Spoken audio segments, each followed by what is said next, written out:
ఈ రోజుల్లో చాలా మంది దేవుని కంటే ఎక్కువగా మనుషులకు ఇష్టలుగా ఉండడానికి ఇష్టపడుతున్నారు.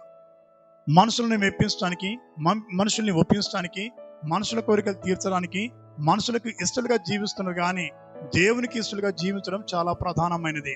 ఈ రోజుల్లో మనుషుల ఇష్టం కంటే దేవుని ఇష్టం ఎవరైతే నెరవేరుస్తారో, దేవుని యొక్క చిత్తానికి ఎవరైతే లోబడతారో దేవుడు వారిని దీవిస్తాడు.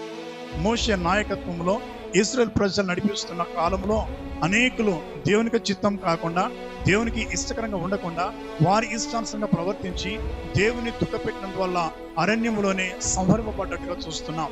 నీ జీవితంలో దేవుని కంటే ఎక్కువగా మనుషుల్ని ఇష్టపెట్టే వ్యక్తివా? మనుషుల కొరకు ఎక్కువ తాపత్రయపడుతున్నావా? మనుషులపై ఆధారపడుతున్నావా? అది దేవునికి విరోధమైనది.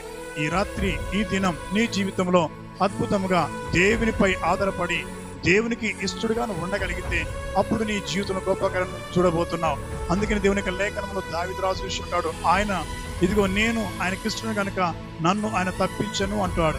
నీ జీవితంలో వచ్చే ప్రతి ఉపద్రవం, ప్రతి నష్టం, ప్రతి వేదన, ప్రతి దుఃఖకరమైన సంగతులు, ఏ కీడు వచ్చినా దేవుడు విడిపిస్తాడు. ఎప్పుడు అంటే ఆయనకు మాత్రమే ఇష్టకరంగా జీవించినప్పుడు.